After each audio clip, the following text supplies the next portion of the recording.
Parce que contrairement à ce qu'on pourrait croire, et c'est pareil ce qui s'est passé pour la marche, c'est que si on était venu le 17 octobre 61, c'était pas pour demander l'indépendance d'Algérie, c'était simplement pour demander que les autorités françaises de l'époque cessent le couvre-feu.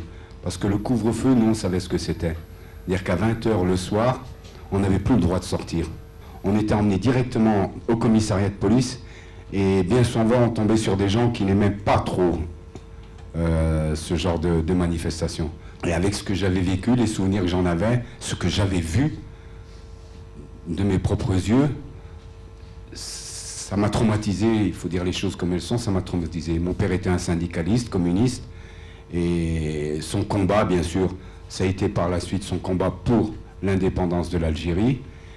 Et parce que c'est vrai que mon grand-père avait fait 14-18 et que après 17 blessures, retourner en Algérie, son fils, voyant ça, il n'était pas question pour lui qu'il fasse une deuxième erreur pour lui-même et pour ses enfants.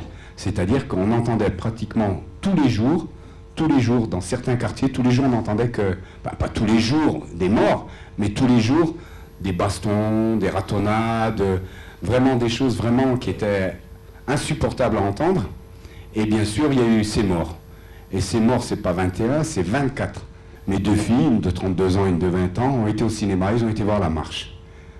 Et là, ils m'ont dit, papa, on ne savait pas que tu avais pu vivre ça. Moi, j'ai jamais voulu le voir, ce film, hein, et je le verrai jamais.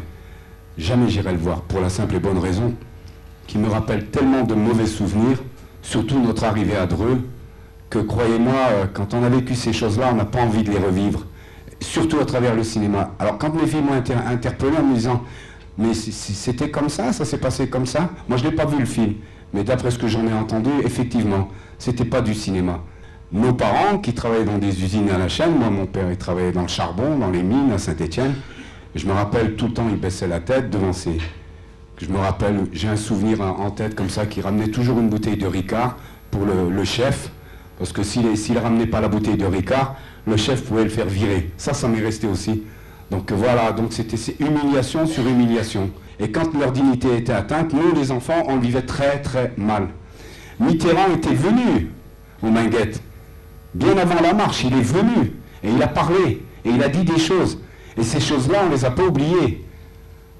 Et donc en 83, quand il a reçu une délégation, entre autres composée de Toumi, et que ça n'a pratiquement rien donné, puisque quand on regarde 30 ans après où on en est, c'est-à-dire qu'on parle de race maintenant, on parle de... Nous, on n'a jamais connu ça. À notre époque, on n'a pas connu ça, quoi. Tout ce qu'on voulait, nous, c'était ça. Mettre un terme au crime raciste, c'était tout. Et là-dessus, bon, je vais arrêter.